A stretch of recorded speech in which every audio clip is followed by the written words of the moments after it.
videos and stuff like that, and it helped to hear other people's situations. So anyway, um, today is December 17th, and I was supposed to become a mommy, but that didn't happen because several months ago I had an ectopic pregnancy. So basically, that is when the embryo implants itself somewhere where it's not supposed to go. And in my case, it implanted itself in my fallopian tube. Let's back up a little bit. My husband and I have been married for 3 wonderful years, and we planned to try to start a family a little over a year ago. And we were very nervous, but excited. And so this was planned. This is something that we wanted, and once you make up your mind to buy a house or move in together or get married or have a child, you're pretty eager for that to happen, and it can take a while though, especially when you're in your 30s. Anyway, we planned this pregnancy, and we're so excited when we found out. I actually took 4 pregnancy tests because I wanted to be absolutely sure. I was kind of in disbelief. So when I got to tell my husband Stephen that we were pregnant, we were very nervous and very excited. And so I pretty much right away went on Etsy and bought some stuff, some baby stuff. We found out at the end of April that we were pregnant, and on Mother's Day we were going to tell our families. But my ectopic pregnancy happened April 30th, and so obviously we didn't make it to Mother's Day. But I had bought all these little gifts and stuff that I was going to give, what we were going to give our parents when we told them. So after I had the ectopic pregnancy, I wrote everything down and in the form of a letter to my husband because it was a very emotional time, and I wanted to kind of get it down on paper and then just not think about it or try not to. So I'm going to open this letter that I wrote my husband. So on the back here it says, Stephen, read this to remember our history. Our memory is good and bad. Please realize and believe me when I say that I'm so grateful to have you in my life. Okay. So, like we said before, she came to her husband, Stephen, with this, certain conditions with her box. Stephen did not have a Pussycat Facts report. It didn't exist. Excuse me. They go through a miscarriage because of her. And she writes Stephen a letter. Let's go. I love that. So on the back here it says, Stephen, read this to remember our history. Our memory is good and bad. Please realize and believe me when I say that I'm so grateful to have you in my life. I love you more than words can express. You're my whole world. You're everything to me. Okay. All right. Okay. It says, Dear Stephen, Sunday, April 30th was the worst day of my life. I woke up with severe abdominal pain after finding out that I was pregnant just 10 days before. We were so surprised and happy, and then in a matter of hours, we were crushed. I felt so sick that Sunday morning, but I wasn't bleeding anywhere, so I thought what I was going through was normal. It wasn't until you called your Aunt Teresa and told her that I was sweating profusely that you insisted that we go to the emergency room. We discovered. So she was going to sit there knowing things are wrong with her. And when men have no idea about, pussy, Stephen called his Aunt Teresa. Teresa said, look, Stephen, send that bitch to the hospital. Let's go. I was going through was normal. It wasn't until you called your Aunt Teresa and told her that I was sweating profusely that you insisted that we go to the emergency room. We discovered that my blood pressure was 70 over 50, and I was bleeding internally from a ruptured fallopian tube. I was about 7 weeks pregnant when we found out the pregnancy was ectopic, stuck in my tube. I was confused and in terrible pain and on the verge of fainting because I was in hypovolemic shock stage 3. Hypovolemic shock is when you're losing close. Now, class, pay attention. I know you guys may be smarter than me, but hypervolemic shock. When you start going down the rabbit hole of the box, you start to learn terms you don't even know about if you're not informed. Hypervolemic shock. Stage 3. Hypovolemic shock is when you're losing close to half of your blood in your body. Stage 4 of hypovolemic shock, by the way, is basically when you die. Even though I was given morphine in the ER, the ultrasound was so painful physically and emotionally. We were supposed to have our first ultrasound, an official doctor's appointment, on May the 2nd. And we were going to tell our families that we were expecting on Sunday, May 14th, Mother's Day. Instead, we had to go through this. I was squirming in pain during the ultrasound, and your heart was breaking because you were seeing our baby's heartbeat as we were being told everything, including the baby had to be removed in an emergency surgery. You called our families to deliver the heartbreaking news, and only Liz and Juan came and stayed with us at the hospital. After a successful surgery, we were told that I lost half of my blood, 2.5 liters. Had we waited longer to go to the ER, I would have died.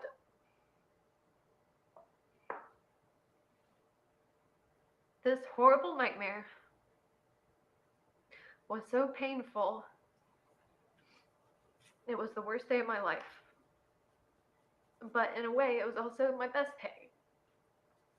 Pay attention here. Class, this is everything. This is everything that I teach. This is everything that you are learning. This is everything you have learned. This is the key. This is that shit right here. Check this out. This is some wild shit. She said it was the worst day of her life because of the miscarriage, right? Now, she's going to tell you why it's the best day of her life. But in a way, it was also my best day. It brought me closer to you. It brought me closer to you, Stephen. Having a bad box, miscarrying your baby, turned out to be the best day of my life because it brought me closer to you. Let's go. It was the worst day of my life. But in a way, it was also my best day. It brought me closer to you because of how strongly you stood by my side. Because of how strong you stood by my side once we found out my box was bad. But in a way, it was also my best day. It brought me closer to you because of how strongly you stood by my side.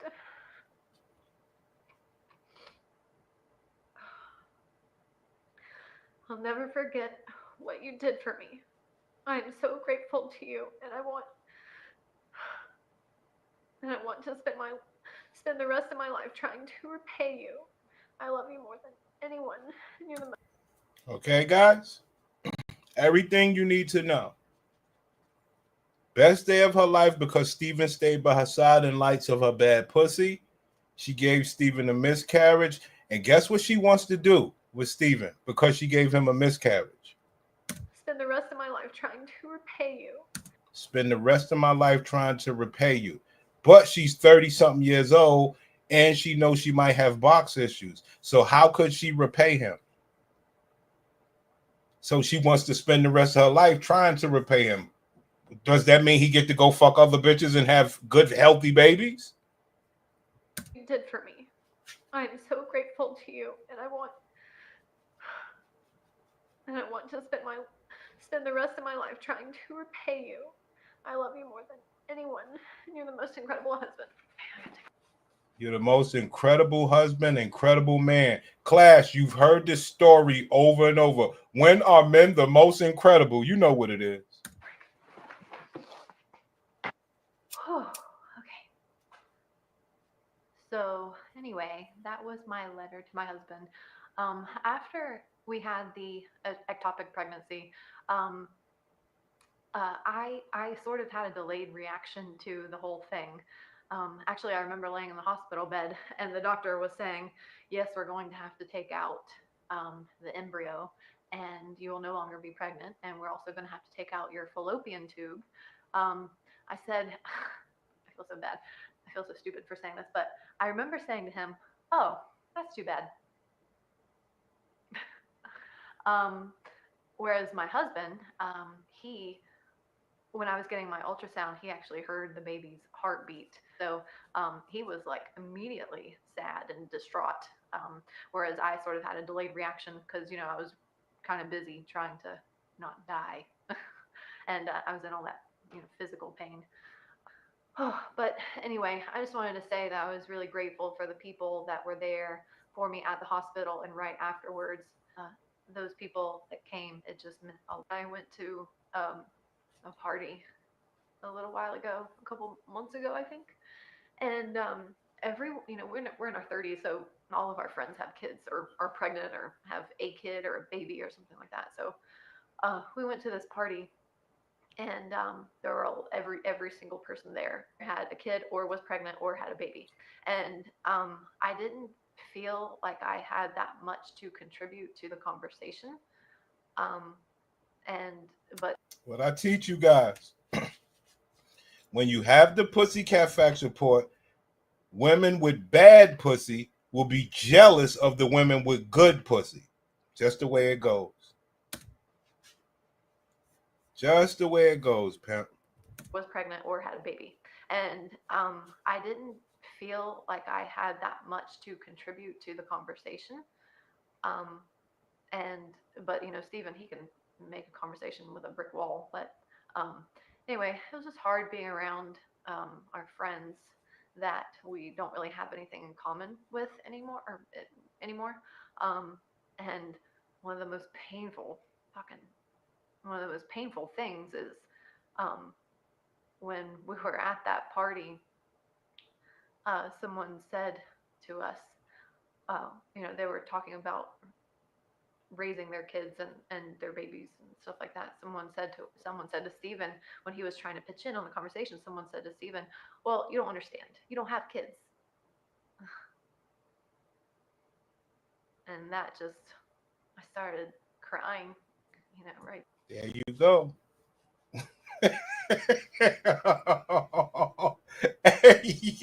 You embarrassed Steven. You know what it is.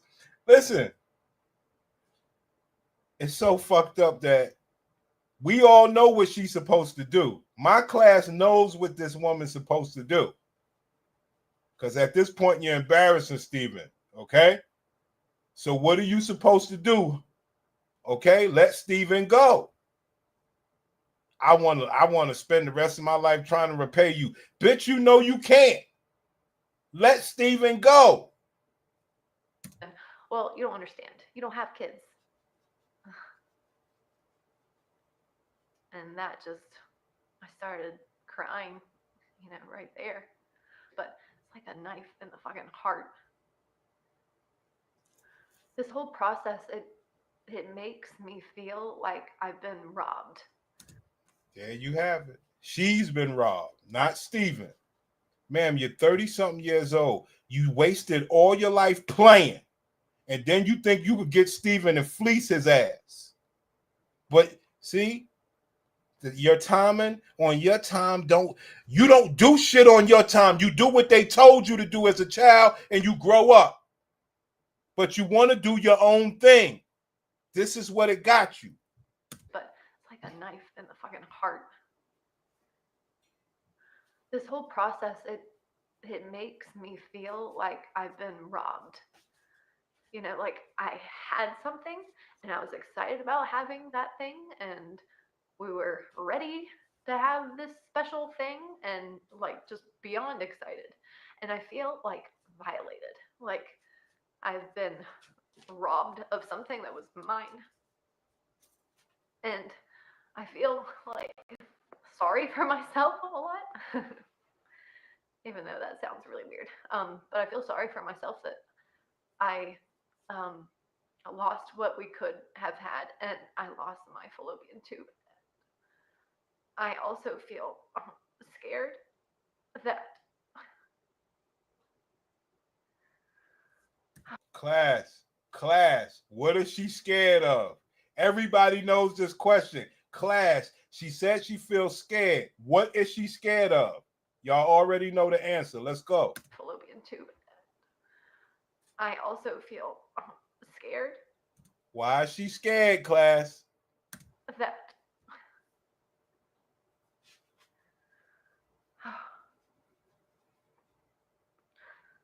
that we might not be able to get pregnant again, or that it's going to take a really fucking long time.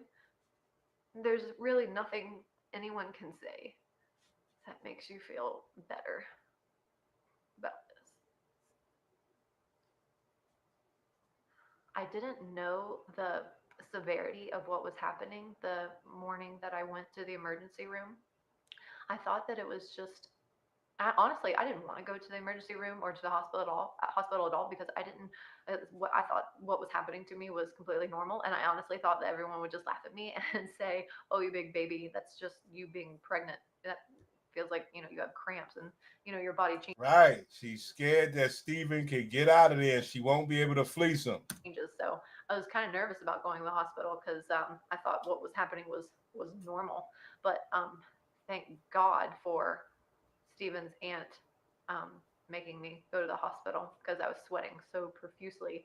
And whenever I would move, like get up or sit down, I would like see a black spot and then it would get bigger. And I'd see a black spot and it would get bigger. And so, because I was losing so much blood, I was close to fainting. And that's what was going on. I felt like so nauseous and I just felt like a knife was digging into my side. Felt like horrible cramps, and then they would subside a little bit, but it was like flashes of sweating and flashes of feeling okay and flashes of seeing blackness, and cramps were just really bad. I wanted to share with you one of the things that I ordered in the mail, which, by the way, All right, let's move on. That nigga, what's good, son? This woman tried to fleece this dude named Steven. it also sort of helps in a way that, when something terrible happens, life still goes on. When I got back from the hospital, uh, Steven's best friend was expecting, and they were having their baby shower. And he actually said, "So is she not? Is Deanna not going to be able to make it to the baby shower?" No, I didn't go to the baby shower. Like that weekend or something crazy like that. I couldn't actually move very much or bend down. Um, but I did go shopping online for some baby gifts to be sent to their house, which when you have to do that a couple days after you lose your own baby and fallopian tube and half your blood, that really sucks. Whenever I think about what happened, I can like cry in an instant. I just cry. I'll be brushing my teeth. I think about the experience and I just start crying. Pussy can't deliver for Steven, makes her cry. And outside of this whole experience, I am like a stone cold killer. I am like, I like hardly ever cry, and I think my heart might actually be black. um, but there's something about this experience that No, it's not something about the experience. Yes, you are right. Every woman's heart is black until it comes to one thing. So by you crying about that one thing, guess what that makes you? The norm, a commoner. You are just as common as the common bitch. Don't give a fuck about nothing except your fucking self. and I think my heart might actually be black. But there's something about this experience that just, oh God, just rips, makes my heart hurt.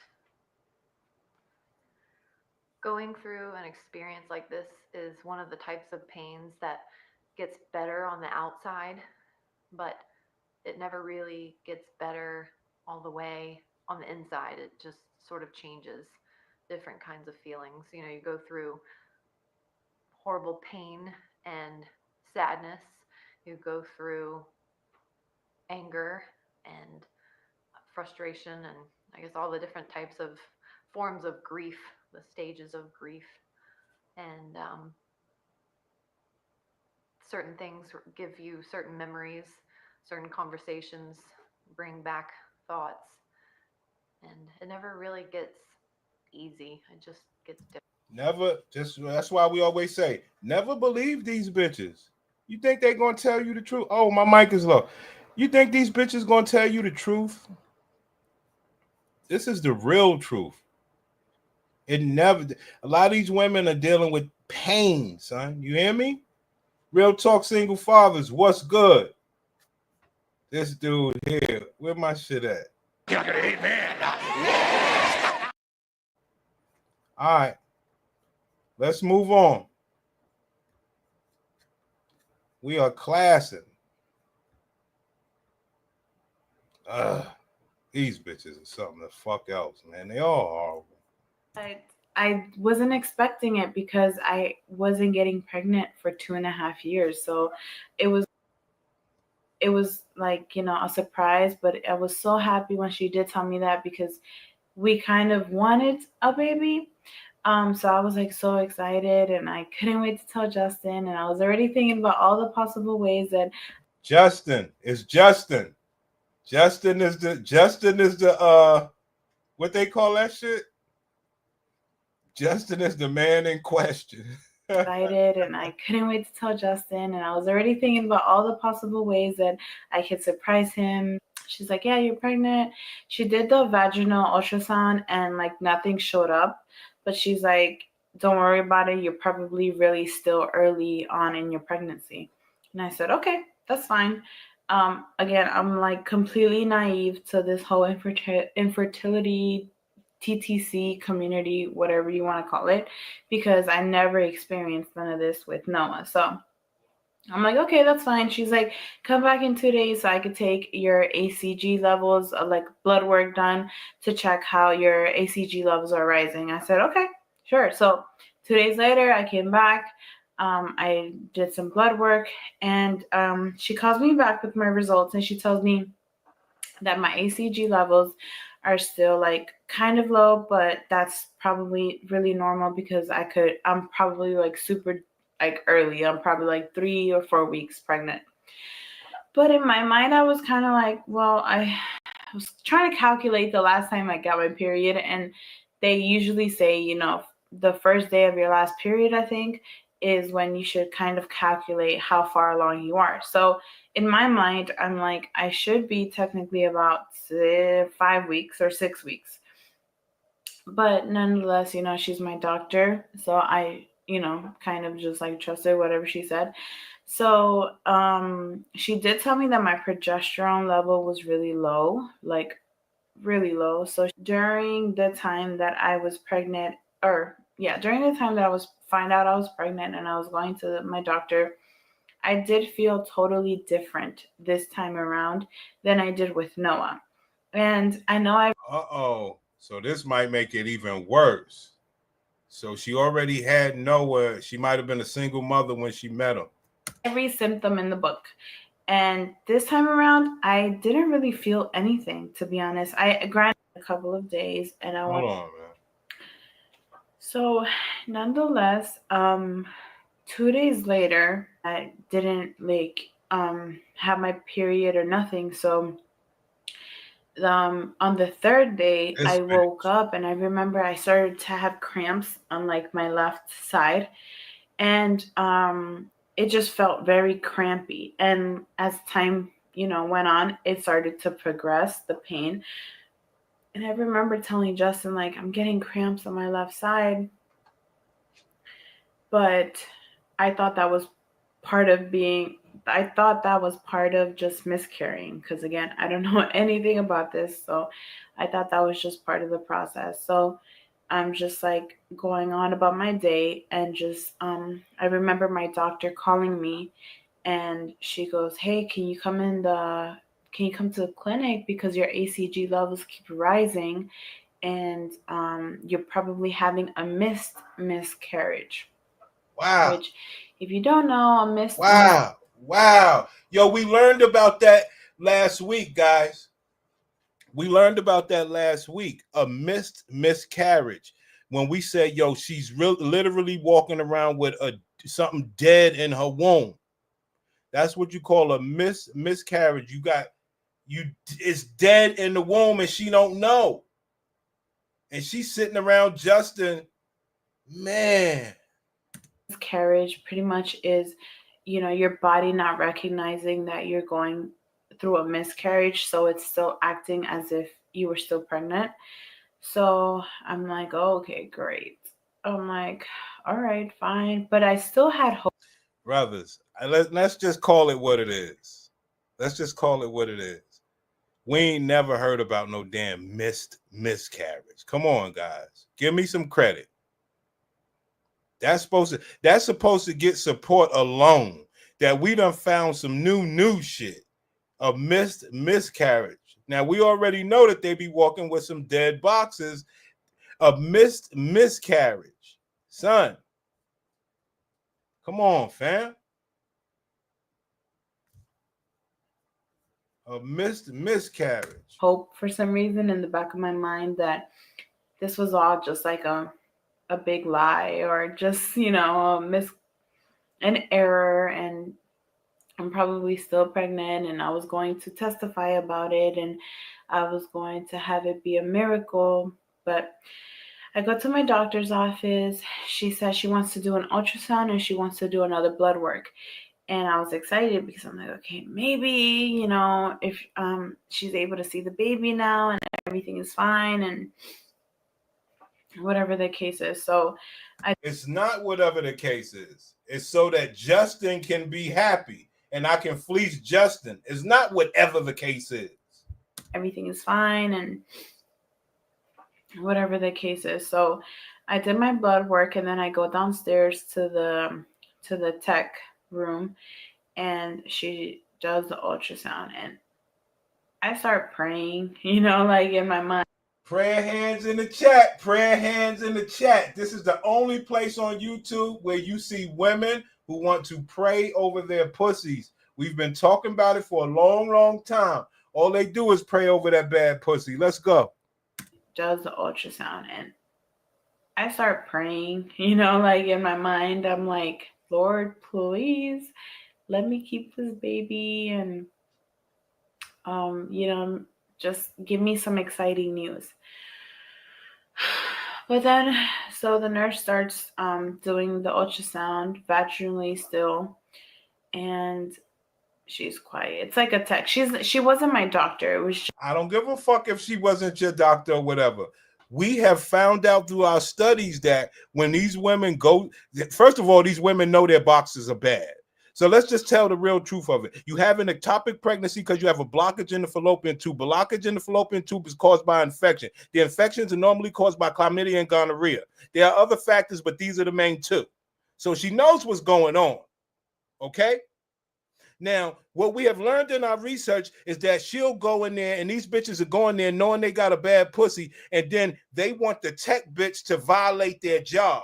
They want the tech bitch to do what she's not supposed to do. The doctor will talk to you. But black women and women in America are so fucked up that they want to be able to read everybody. And then say, oh, well, I know she's just a tech and she's not supposed to do that, but I want to be able to read her. Why? Because my pussy bad. So the nurse starts doing the ultrasound vaginally still, and she's quiet. It's like a tech. She wasn't my doctor. It was just an ultrasound tech. Hold the fuck up. Hold the fuck. Hold the fuck up. Hold the fuck up. Hold the fuck up. Hold the fuck up. Real Talk Single Father said females wake up and say, Lord, please make my pussy better so men will want me. Lord, please make this box better so men will want me. Man, yes, sir. Lord's response, I'll see what I can do. The clinic for the office. So she's just quiet, and she's taking pictures, and she's quiet, and she's taking pictures. And I'm like, I asked her, I'm like, do you see the baby? Do you see like something? Want the bitch to violate her job because her pussy bad. Let's go. She goes, give me 1 second. I'm trying to take photos. I'm like, okay, fine.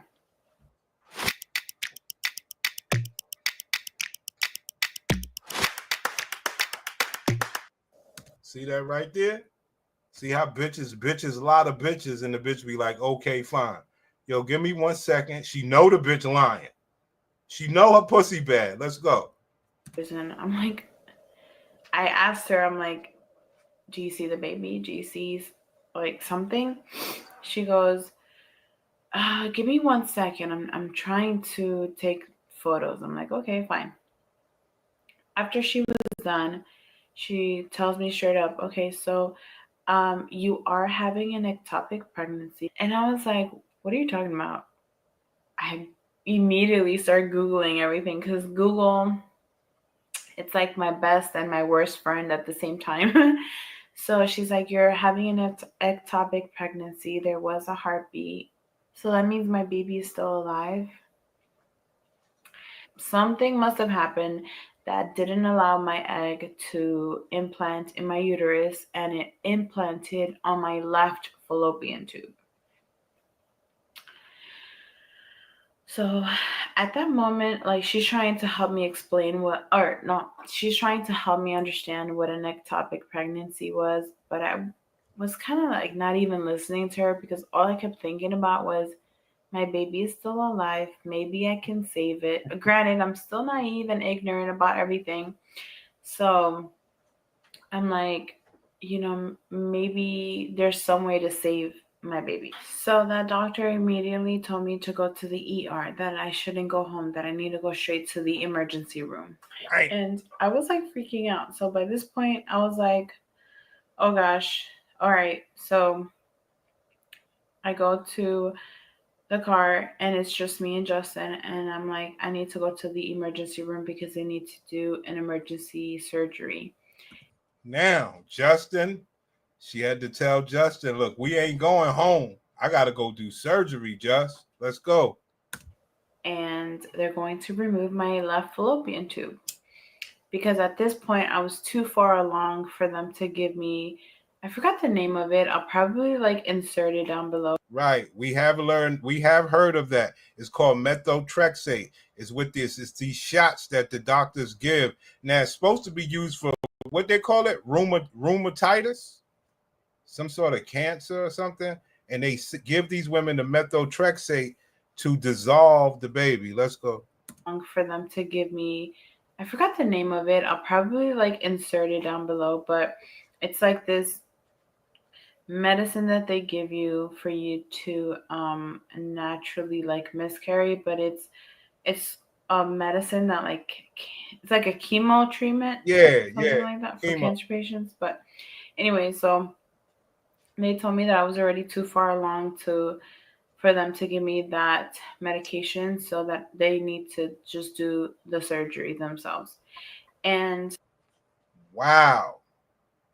So she gotta get this oh God, guys, do I have to say it? She gotta get it removed. Come on. I was, on my way to the emergency room, and I'm like crying. I'm thinking the worst, and I start talking to Justin. Justin's like, being the best supportive husband that he is, and he starts praying with me. And guys, we've seen this over and over and over. Who is the loser? Look at what they got brothers going through. You guys don't want to face it. You don't want to face the truth. Look at what she got. Think about this being you. You got to sit up there and pray because you chose a bitch with a bad box and y'all baby passed on. Come on now. being the best. And she get to call you. She get to call you this. I start talking to Justin. Justin's like, being the best supportive husband that he is, and he starts praying with me, and he starts calming me down and talking to me about that everything is under control. And as much as I freaked out, in the back of my mind, I felt peace, and I knew God was telling me, just be still. I have everything under control. I am right there with you. Wow. Those things. Wow. Now, see that, guys? So Justin's credit of how he did everything, she usurped him. Now she prayed already, and that didn't save the the fetus. But now Justin makes her feel better, but she gives him, God the credit. I mean, they want to jump over you any chance they get, but nothing can save her from this pussy. She did it on her own. Let's go. It just kept coming to my mind. As much as I was crying, as much as I was freaking out, as much as I was probably thinking the worst, those things kept coming to my mind. So we get to the hospital and, I check in, and this part sucked the most. Because of COVID and everything going on, I had to go inside by myself. Justin couldn't be with me. But you know what? Maybe I needed that moment by myself to talk to God. And I'm in the room and, they start taking my blood work. They start checking my heart for this, getting me ready for this surgery. And this whole time, I'm not even concerned about the, what's it called? The laparoscopy surgery, I think that's called, or procedure. I don't know. But I'm not even thinking about that. I'm thinking about my baby. Now, to the doctors and to the nurses and to everybody, it's considered a non-viable pregnancy. But to me, that was my baby. Like, I wanted this baby really bad. Guys, no matter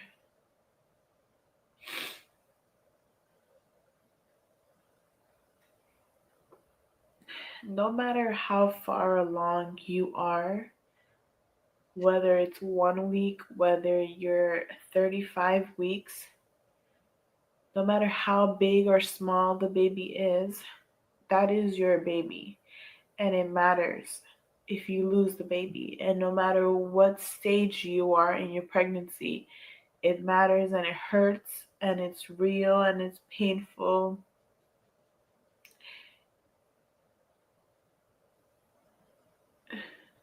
And you feel so vulnerable because there's nothing that you can do to save the pregnancy, to save the baby. So at that moment, I wasn't even concerned about the surgery.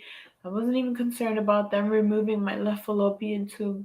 All I kept thinking about was, I can't do anything to save my baby.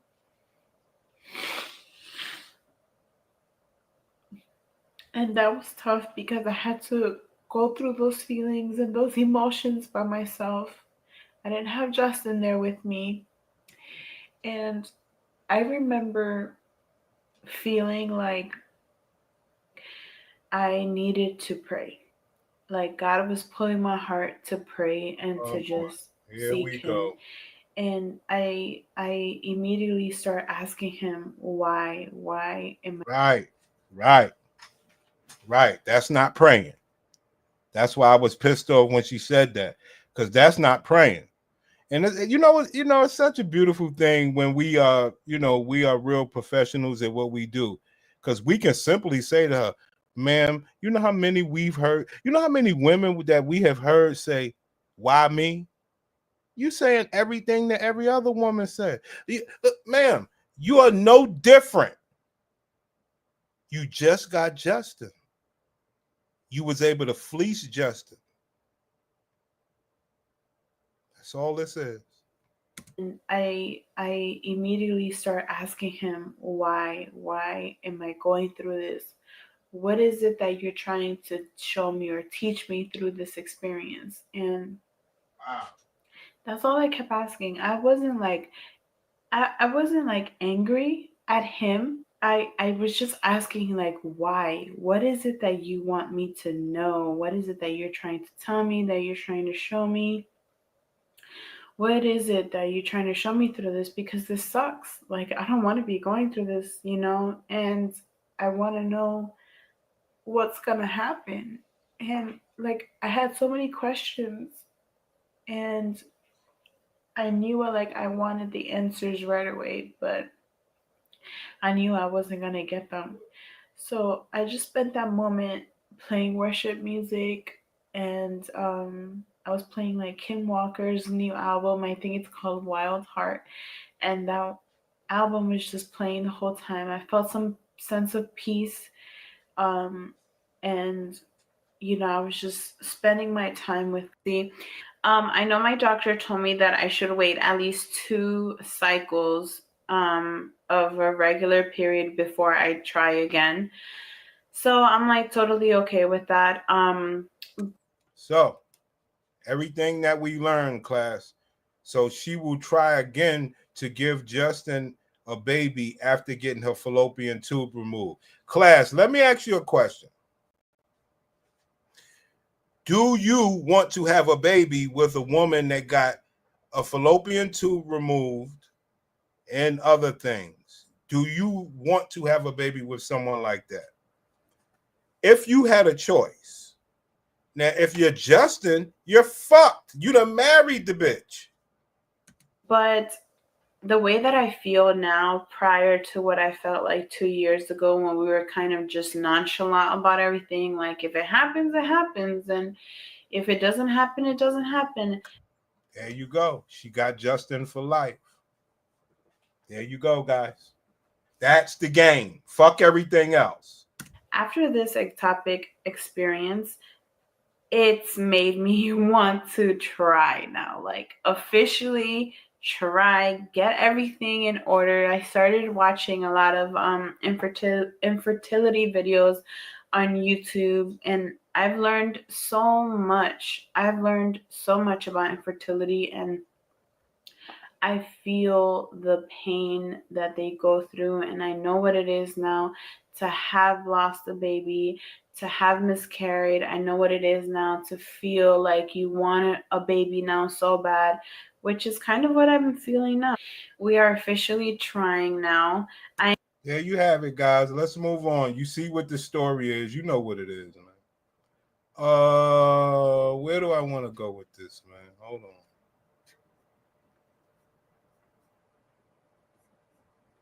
Don't make no damn sense. Over and over and over. And like I said, y'all know the next story. They either give you a child with the 1-2 messed up child, or you go do the IVF. Okay. Okay.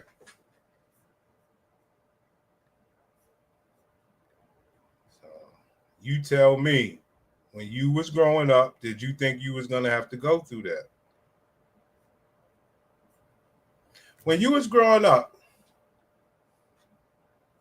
after you become after you break your virginity, whenever you broke your virginity and you start understanding sex and stuff, and you was growing up, did you ever think that you would have to have an IVF baby? Or, miscarriages, we always heard of that. That's a part of life. But it wasn't too many downsides of getting pregnant. We're just crunching against time. I was like, Russell, I'm so rich. He's like, you are?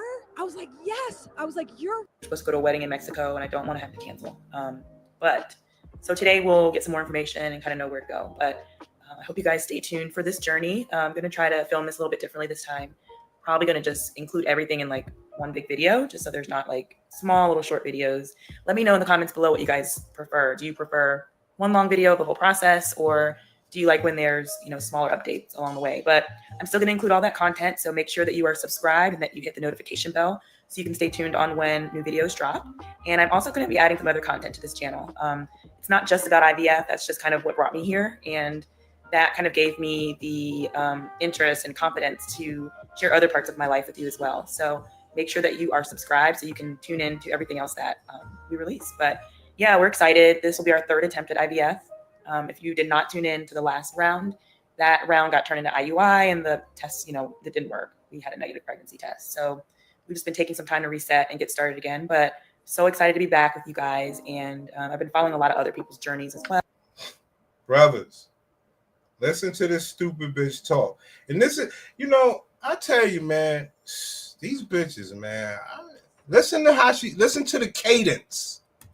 Yeah, that's just kind of what brought me here. And that kind of gave me the interest and confidence to share other parts of my life with you as well. So make sure that you are subscribed so you can tune in to everything else that we release. But yeah, we're excited. This will be our third attempt at IVF. Ma'am, how do you say that with pride? How do you?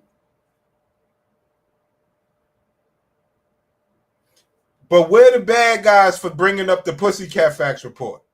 She comes up here and tells you this is her third attempt at IVF. Ma'am, could you let that man go have a baby somewhere, please? To share other parts of my life with you as well. So make sure that you are subscribed so you can tune in to everything else that we release. But yeah, we're excited. This will be our third attempt at IVF. If you did not tune in to the last round, that round got turned into IUI and the tests, that didn't work. We had a negative pregnancy test. So we've just been taking some time to reset and get started again. But so excited to be back with you guys. And I've been following a lot of other people's journeys as well. And I just love this community. So now we're getting ready to head out. Just going to grab my keys and I don't know if I can bring this camera in this clinic. I'm monitoring remotely. I'll go all over everything about how we got to CNY Fertility Clinic and how that process works, because they are actually based in New York. So all of the monitoring appointments and everything have to be local to where you live until it's time to go there. How is she not ashamed of herself? You got a man. I mean, to make a baby takes a man and a woman back in the regular times. Dragging this man to fertility clinics after 2 fails. Come on. But I'll share more in another video about that. But yeah, I'm going to just grab my stuff and then we're going to head out and go to this baseline.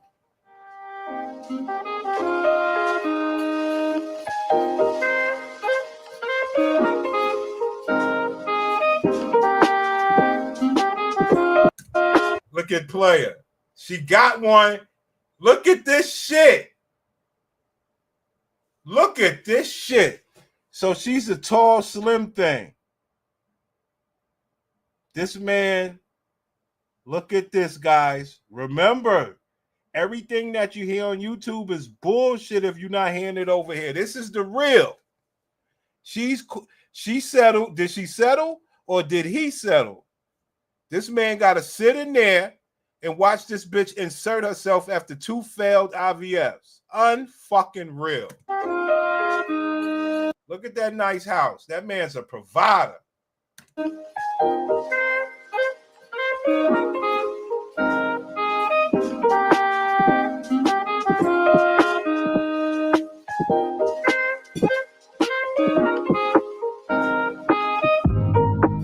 Unbelievable. This is shit. This bitch is loony. Valentine's Day, she got up and made Raisin Bran.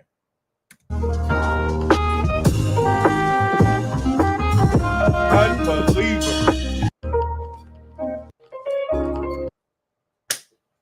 Ma'am, what's the point of doing Ma'am.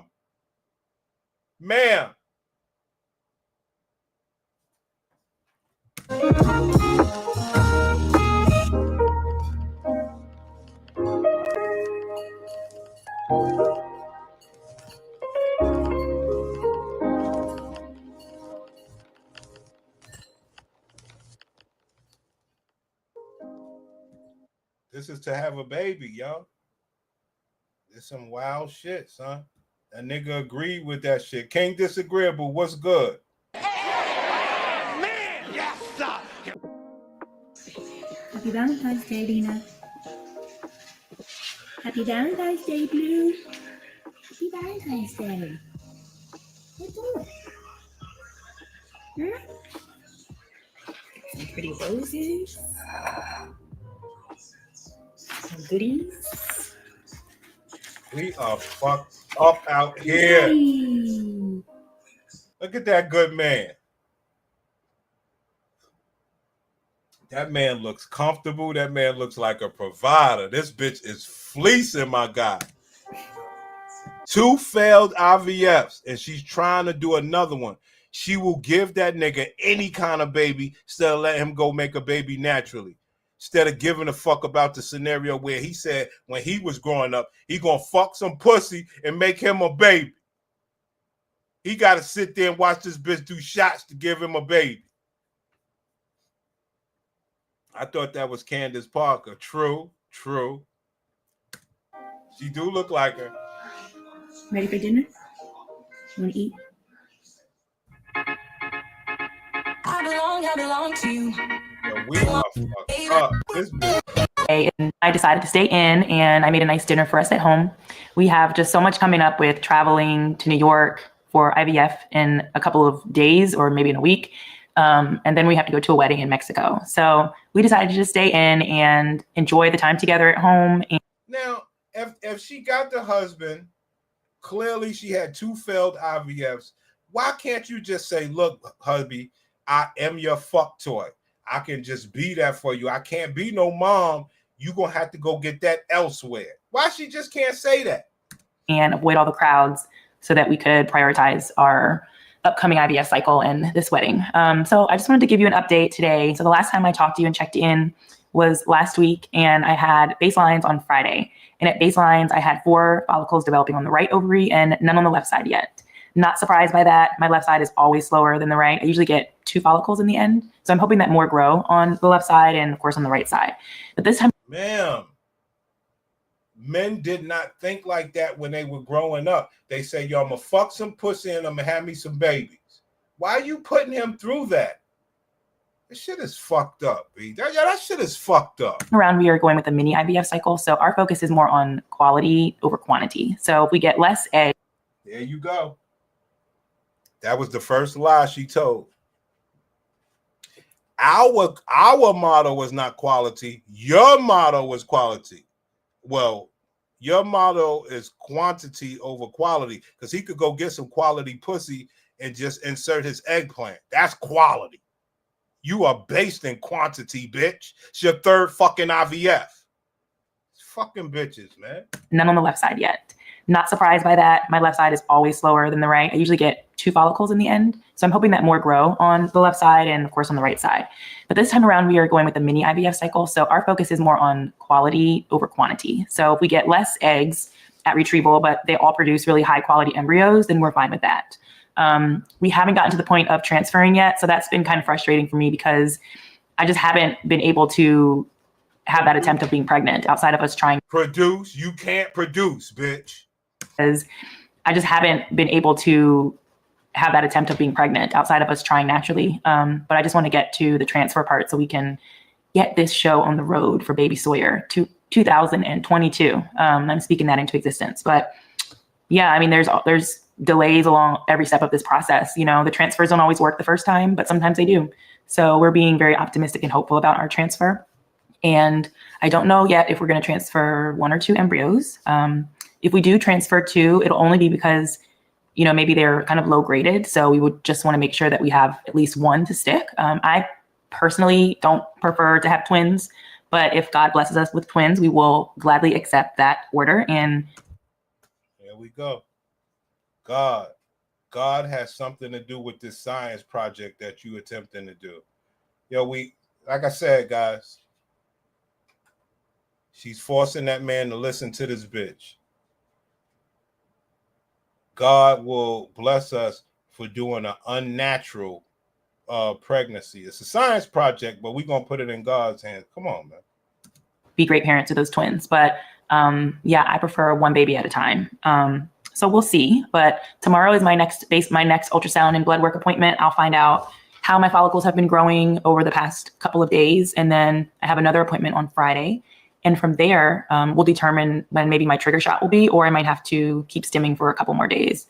So I don't know. This round, we're doing mini IVF, and I have lower dosages of medications, as I mentioned before. So it might take things a little bit longer to progress, but I just don't know. I'm on some of the same medicines that I was on before, but I am also on some new medications that I haven't taken before. So I don't know how my body's going to respond. I do take my injectables once a day now instead of twice, and it's in the evening. And then I take letrozole in the morning, which is another follicle stimulating hormone, but it's in a pill form, very similar to Clomid, if you've ever heard of that. I take that in the morning. So we've got things going at all different angles of my body to try to give us a great outcome. So that's it for today. I'll keep you posted. There's a lot changing really fast. Like something new is happening with us every day. So I'm trying to just whip this camera out as much as possible to keep you guys updated along the way. But I really appreciate you supporting me. And if you need support, just reach out and let me know. I'm happy to reciprocate that back to you. You can reach me on Instagram through DM. That's probably the quickest way to get me. But if you're not following me on Instagram, make sure you go and head over there and follow me on Instagram. Make sure you are subscribed to this channel and make sure you give this a thumbs up. And then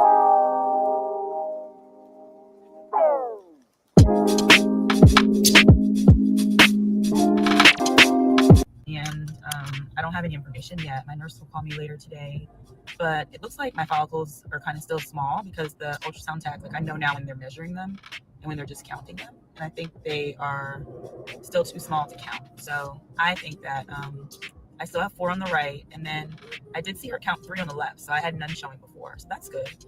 I just think that this stim cycle is going to take a lot longer with this mini IVF. So I could be wrong, but we'll see what the nurse says later on today. So I'll let you know what she says when she calls. Dang. Up and take it. So let's listen and see what they said about my results. Dang.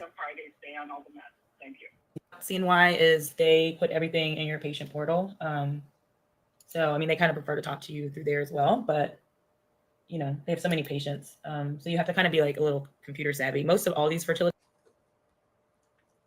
Now, guys, I know you guys don't care about this part, but understand. Look at what she has to do with her time. Patient portals for fertility due to her pussy. Like, come on, guys. Come on now. This is what she has to do with her time. Fertility clinics want you to be using their patient portal, I think, so they can reduce the amount of time they spend talking to you on the phone. So let's go to my lab results. So if you don't know about measurements and why they matter, so your follicles have to be a certain size for them to determine that there's a mature egg inside of it. So typically, I think they like them to be between like 18 to 20, 21 millimeters. I could be wrong. But they know that most likely. I'm going to tell y'all like this. As Black people, we shouldn't be learning this info. We should not be learning this info. We was taught that we were Black and powerful, healthy and strong. We never dealt with this, yo. It's all because of these bitches. I'm telling you something. We never should have to learn this stuff, guys. That's the whole point. Once we figured out, well, hold on. They're all doing it. From bad pussy to fleecing a man to IVF for fleecing a man. This is way past just getting some pussy at the strip club or whatever y'all be doing. A follicle that size is going to be mature. They don't count any follicles over. Like, yo, things were so good back in our day. Those guys that fuck strippers, they used to even get strippers pregnant. Even, you know, people were just healthier. Under 10 millimeters. So I might be showing some, but if they're too small and they're not quite 10 millimeters, they won't count them yet. And at my baselines, you know, of course, nothing was big at baselines, but, you know, you want to see some good growth between your appointments because you're only on stim medications anywhere between 9 to, I went as long as 15 days once at a different clinic. But sometimes they don't want you to go that long. So it really just depends. So let's look at my follicle sizes from my ultrasound that I had today. All right. So it looks like this is a sick person. Yeah, it's what I expected from earlier today. They're still not countable because they're under 10 millimeters, but I do have 7 total showing, which is good because at baselines I didn't have any on the left side. So now I have 3 on the left, which is good. I usually only get 2, and 4 on the right, which is what I had at baseline. So there's 7 follicles total. Bitch is so sick. Yeah, we're just gonna have to keep going. And I knew that this would be kind of a slow process because my body just takes some time to respond, but you know, things change overnight. That happened a couple of times. Literally overnight, you can get a lot more growth. So we'll just keep going. This is a sick human being. Okay? Not because she has to have a science project with her bad reproductive pussy. No, that's not why. Because she's dragging a man through this shit. Instead of doing the right thing and saying, yo, get the fuck away from me.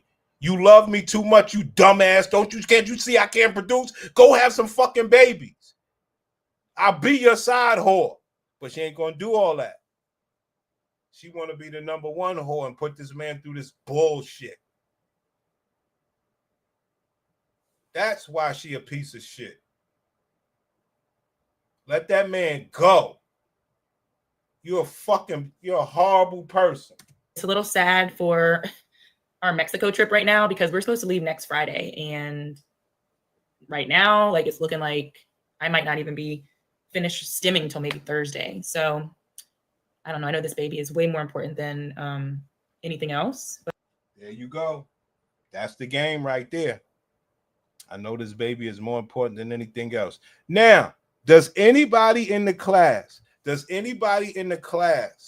knows, and I'm going to make this an easy question. Does anybody in the class knows what you cannot do when you're taking these shots with the IVFs and stuff like that? Do you know what you cannot do while you're taking shots? Class, do you know what you cannot do when the woman is taking shots for the IVF journey? And now remember, the hint word is she's going to Mexico and all this other bullshit. What can you not do during the IVF journey or you'll fuck it up? Get back to me on that. I just hate to like disappoint friends. So I mean, we'll go late if we have to, but just kind of a headache managing work schedules, trying to, figure out when you're going to be off, and then having to travel. We have to fly to Syracuse. So we literally might have to book our flight the night before, which is expensive and kind of sucks. So that man got money. Yeah, that's all I got. But my next appointment is Friday. So fingers crossed that we get more growth. We'll see. There you go. That's somebody who is not confident. Self-esteem is under the fucking dirt in real life. All you can do, bitch, is go work, fuck, go to Mexico. And I don't see why you won't just do that. Try to hold that man, talk about this baby is the most important thing. I bet the fuck it is. You're trying to make a science project. You know you can't do like the real bitches and just pop a child out. You know what this is. Fucking horrible ass person, man. Make no fucking sense.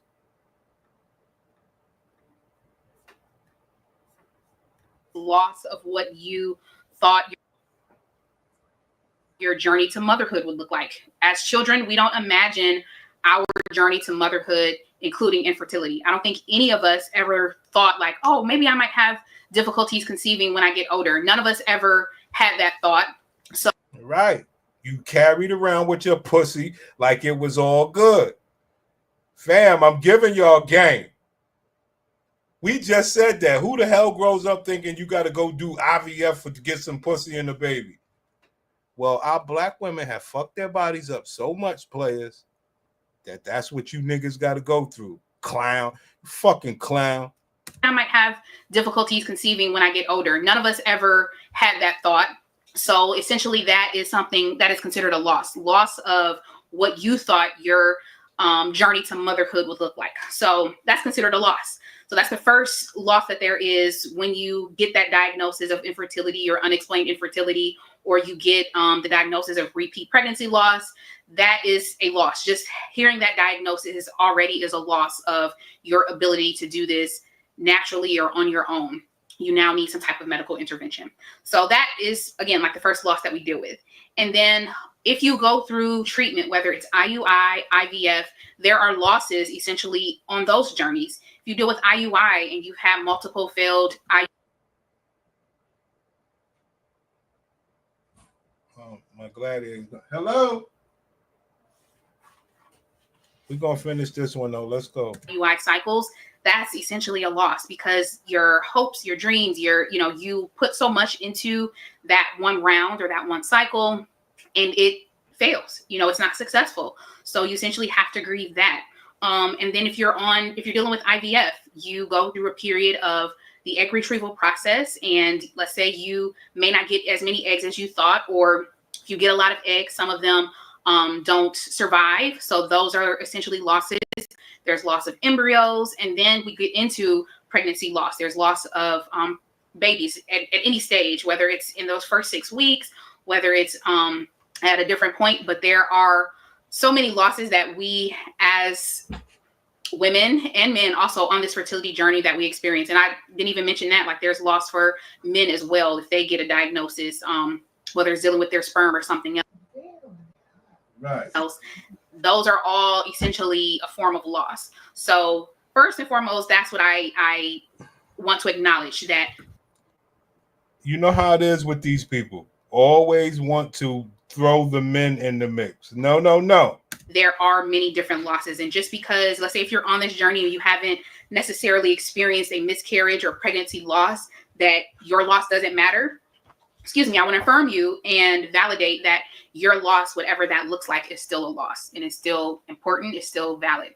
So that's the first thing. It's just acknowledging that there are different types of losses on this journey. And if you've been following my journey, you know that I have had my fair share of losses. I mean, I've had pretty much all the diagnoses. You know, I've gone through multiple surgeries. I've had 4 surgeries. I've had my tubes removed. I feel like that was my first loss, you know, aside from the infertility diagnosis, but having both my tubes removed was a loss. And I had to grieve that. I had to grieve being able to ever conceive naturally, because without your tubes, there's nowhere for the eggs to go, for the sperm to get to. So you essentially can't conceive naturally. IVF is your only option when your tubes are removed.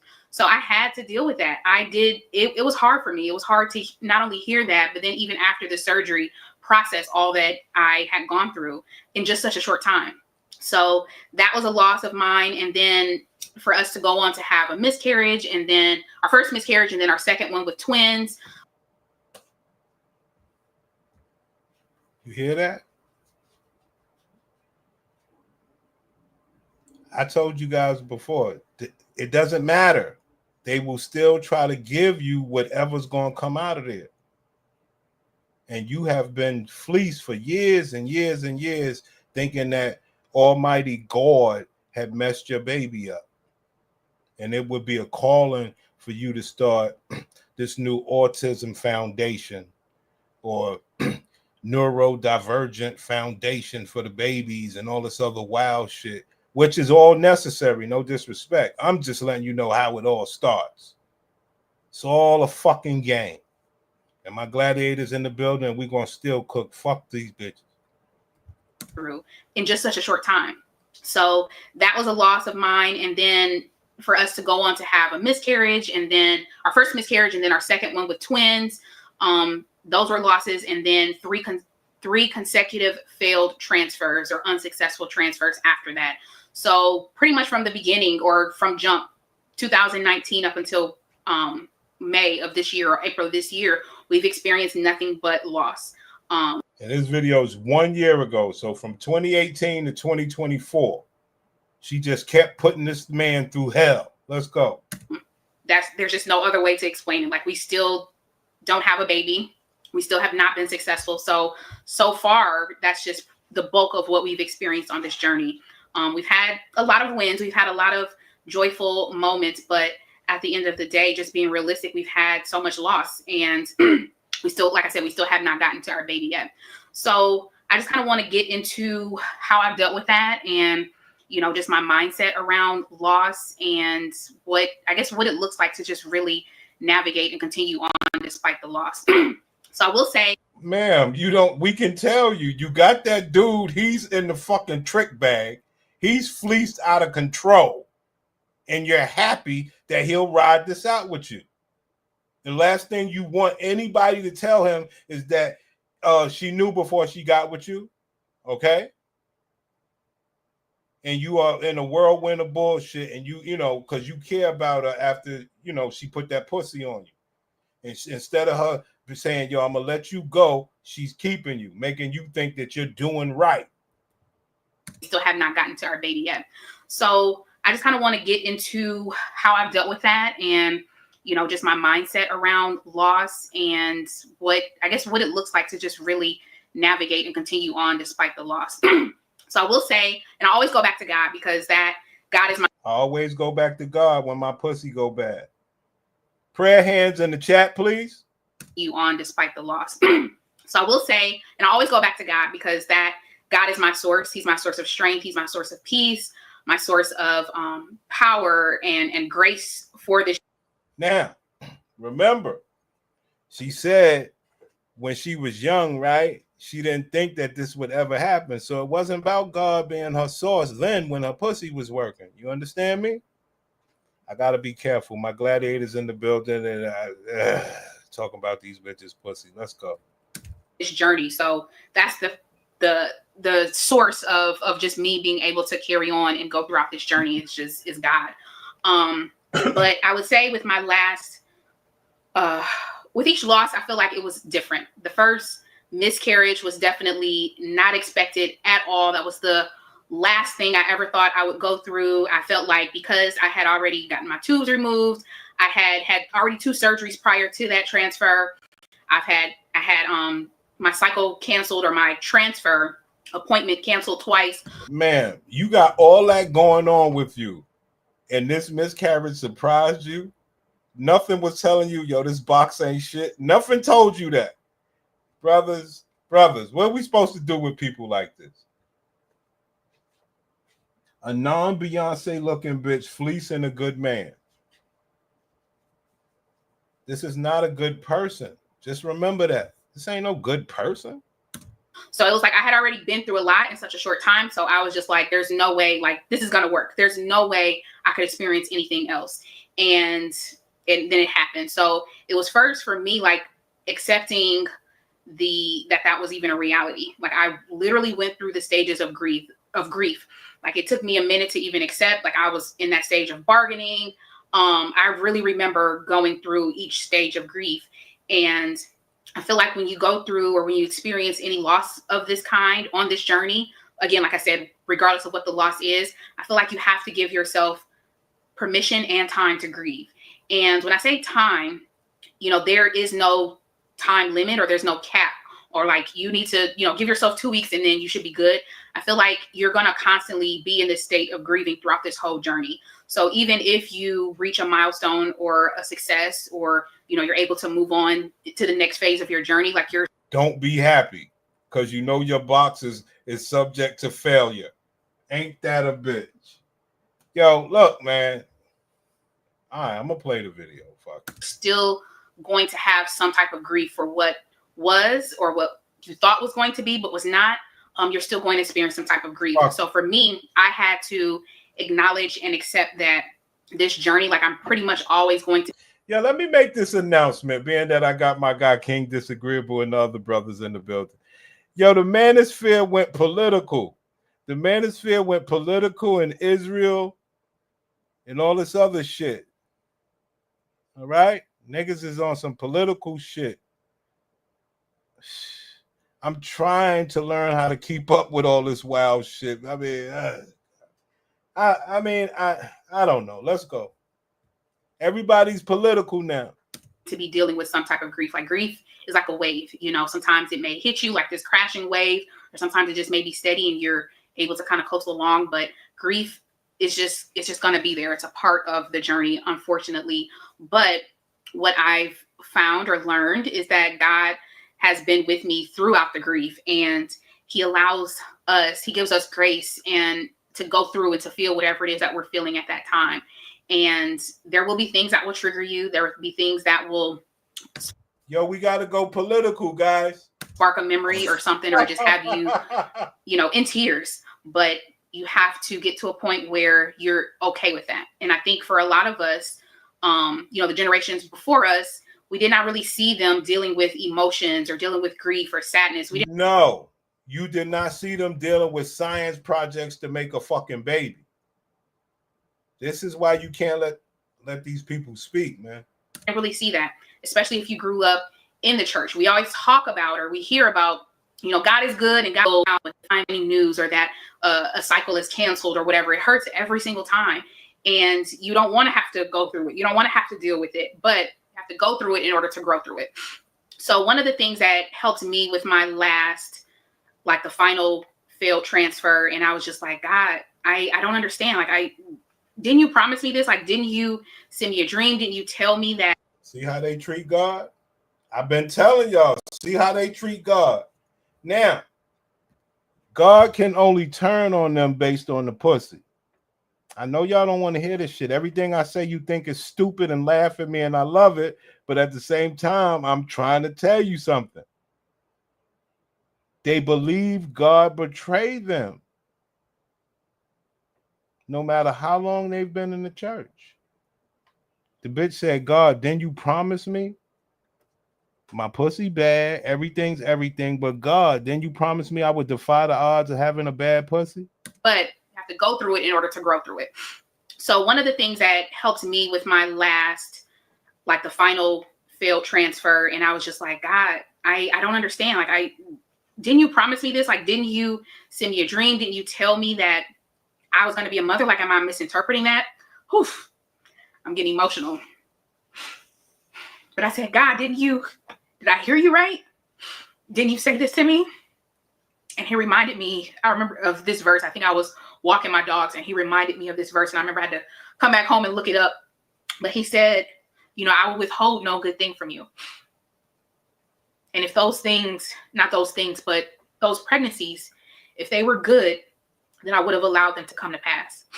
And as hard as that is, as hard as that was to hear, it was comforting as well. Because sometimes we think that if God, didn't allow this to work, that means he doesn't want me to do this, or it's some type of punishment for something that I've done. But in his word, and I'll read it, Psalm 84. There you go, guys. So guess what we're bypassing? Let me explain this to you, Platt. Let me explain this to you, son. Platypus Dreams, I'm talking to you, nigga. Let me explain this to you. She wants your professional ass to bypass the fact that you know about diet, lifestyle, management, and everything of the box. She wants you to bypass all of your professional knowledge to believe what she's talking about why she can't do it. Didn't allow this to work. That means he doesn't want me to do this, or it's some type of punishment for something that I've done. But in his word, and I'll read it, Psalm 84, 11 through 12, it says, for the Lord God is a sun and shield. The Lord bestows favor and honor. No good thing does he withhold from those whose walk is blameless. So, and this is another part, and this, you can mic drop here, Platt. So let's get this straight. You believe that Almighty God is going to help you through the science project of creating, but you didn't believe that he wasn't going to hurt you of the biology and the science project of fucking up your body. Lord Almighty, blessed is the one who trusts in you. And what I take from that is that it's comforting. What I take from that is you should take care of your diet. You're supposed to eat like you're eating from the Garden of Eden. That's how the fuck you supposed to eat. And yeah, then you can have a pizza. Shit, you can have a whole pie every once in a while. If you mainly eat like you eat out the Garden of Eden. But you didn't believe God when you would talk about that. But you believe it when you got a bad box. Look, we ain't doing this. No good thing does he withhold from those whose walk is blameless. Lord Almighty, blessed is the one who trusts in you. And what I take from that is that it's comforting to know, or to have this verse to remind us that God has good things in store for us. He wants good for us. And if there's something that he does not allow to come to pass, as hard as it is to realize or to say, but maybe that thing would not have been for our good. Man, you had XYZ miscarriages, failed IVFs. You are trying to defy the great Lord. That's all you trying to do. He already showed you. He already fucking showed you. And if there's something that he does not allow to come to pass, as hard as it is to realize or to say, but maybe that thing would not have been for our good. Whatever it is, maybe this transfer that did not, or that failed, maybe it would have resulted in a high-risk pregnancy. Maybe it would have resulted in something that impacted my health. So what's the next best thing you could do if he showed you that? Let's listen. And we have to look at it. And I know it's borderline the toxic toxic positivity. So I'm not saying that, like, maybe there's a good reason for this. I'm not saying that. But what I'm saying is that there is, like, God has a purpose and a plan for everything that he allows. Even if it's not good in the moment, we know, according to Romans 8:28, that he's going to work it all together for our good.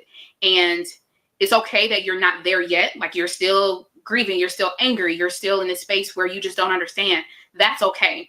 But when you are ready, and when you are ready to accept and hear, this is good news, that God doesn't withhold anything good from those of us who walk upright, for those of us who try to do the right thing, from those of us who are out here trying to live right. He doesn't withhold good things for us. And I like to hear that it says that. And it doesn't. Well, what do you call living right? Is it your dietary intake? Is that part of it? Clearly not, but whatever. Or that God is described as a sun and a shield, which describes both the brightness of his presence and his protection over us. So that for me was so comforting, because it's like, okay, if God is saying no to this, and he said it, this is the 5th time, this is our 5th attempt. God said no 5 times. So 4 times before you said, fuck what you talking about, God. I'm going to do it anyway. So this is a horrible person. I keep trying to tell y'all niggas, man. These are horrible people. Sit there and play with God. Just fuck it all up. God is saying no to this. And he said it, this is the 5th time. This is our 5th attempt, I believe. I think it was our 5th attempt. And he said no. So maybe this is God protecting us from something. This is God protecting us from things that we can't even see. What we call that man is in the trick bag. And you hope that he believes that bullshit. You better hope he believes that bullshit. Because guess what I believe is that you won't let that man go because you're a selfish piece of shit. Let's go. So that's how I chose to look at it. And also that another thing that I noticed, he radiates love. It will not hold, again, he will not hold anything back from us. So in his love for us, sometimes he has to say no. Sometimes he has to block certain things. Ma'am, when you got bad box, you got to make up anything. Let me tell you, we done seen a lot of stories. You got to make up anything to make this thing right. So we understand you. To us, it's like, this was good. Like, this seemed like it could have been a good thing. Like, for me, especially the transfer that we did on Easter Sunday, which was our final transfer. I'm like, this has to be it. Like, this is good, right? Like, this is a perfect setup. But even things to us that look good and seem good, to God, he sees something. He has a bird's eye view where he sees so much more than what we can see. We have a small view of the things that are in front of us, but God has a. All right, man. Ain't nobody watching my gladiator here. I ain't getting in trouble for you niggas.